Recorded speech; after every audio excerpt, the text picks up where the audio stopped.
Oi pessoal, espero que todos estejam bem. Eu sou o Brian e hoje nós vamos iniciar um novo módulo. Assim como algumas semanas atrás, vamos falar sobre o período medieval, mas dessa vez com um olhar voltado para o Oriente. E o vídeo de hoje é sobre o Império Bizantino. Quando nós pensamos em Império Bizantino, quer dizer que é o Império Romano do Oriente. Ah, mas tinham dois impérios?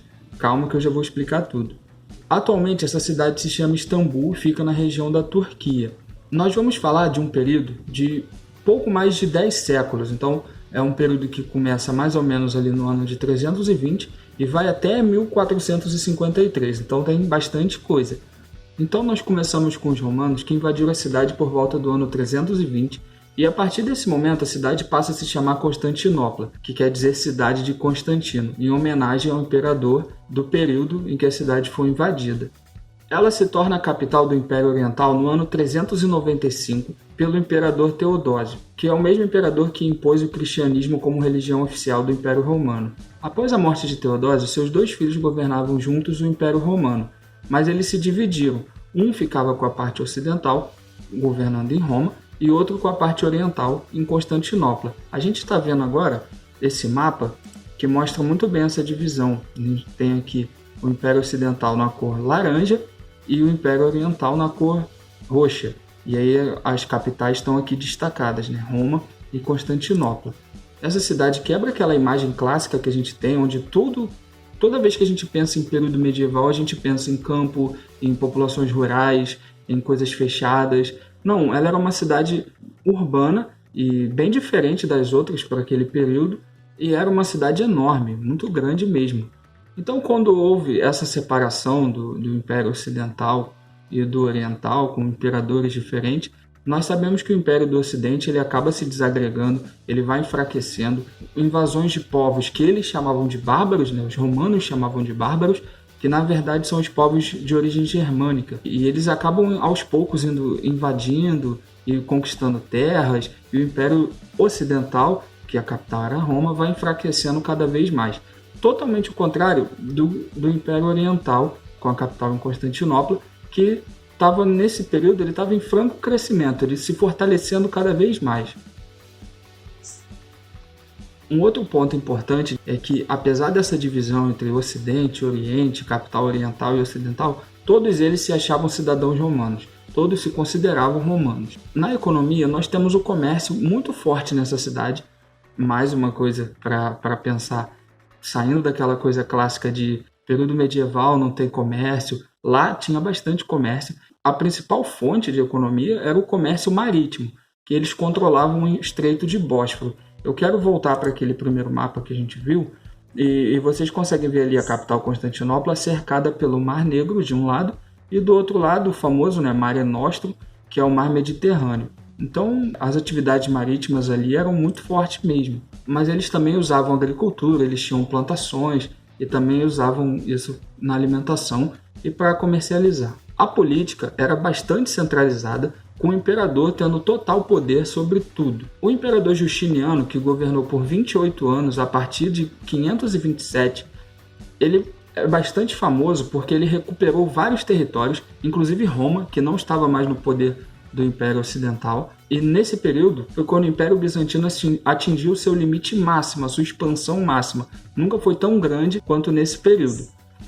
Obviamente ele conseguiu, com mais territórios, aumentar a sua zona comercial e a cidade se fortalecia cada vez mais, se enriquecendo, crescendo e se fortalecendo nas suas defesas, militarmente.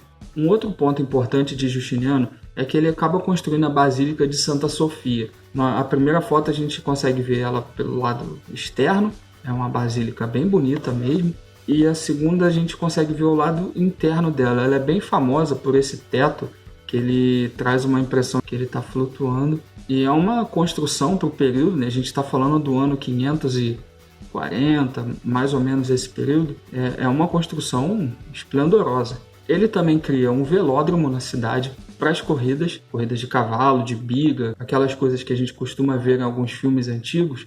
E também um legado muito importante que ele acaba deixando até hoje, na verdade, é a base do Código Justiniano, que é uma base de leis que até hoje no período contemporâneo onde vivemos é que os códigos civis de hoje são inspirados nessa lei no Códex Justiniano. Um evento importante é o Grande Cisma de 1054, quando as duas igrejas, a Igreja Ocidental, com sede em Roma, e a Igreja Oriental, com sede em Constantinopla, se excomungaram. Uma expulsou a outra, não queria mais relações. De início elas eram juntas, mas cada uma foi seguindo um caminho diferente, elas começaram a acreditar em coisas diferentes, o idioma praticado era diferente, a Igreja Ortodoxa, com sede em Constantinopla, usava o grego, enquanto a outra usava o latim. E mais importante ainda era a questão de fé deles. Os ortodoxos acreditavam no monofisismo, que é acreditar que Cristo foi apenas espírito, enquanto o catolicismo romano, o ocidental, acreditava na consubstancialidade, que é quando Cristo é espírito e homem. Tinha até uma outra vertente, um pouco menor, mas também importante do período, que era o arianismo, que são seguidores de uma pessoa chamada Ario, e eles acreditavam que Cristo era só homem. Então a gente tem uma igreja acreditando em uma coisa, outra igreja acreditando em outra, e aí é claro que elas vão brigar e uma excomunga a outra, e a partir de então cada uma segue seus ensinamentos, tem líderes diferentes. Um outro ponto também importante, mas que eu vou abordar aqui muito rapidamente, porque nós vamos falar disso em um episódio, porque nós vamos falar disso mais para frente, bem a fundo nesse módulo, que é a crise iconoclasta. Nós temos aí esse nome. Ícono quer dizer imagem, clastia quer dizer quebrar, que é um movimento em que cristãos quebraram imagens.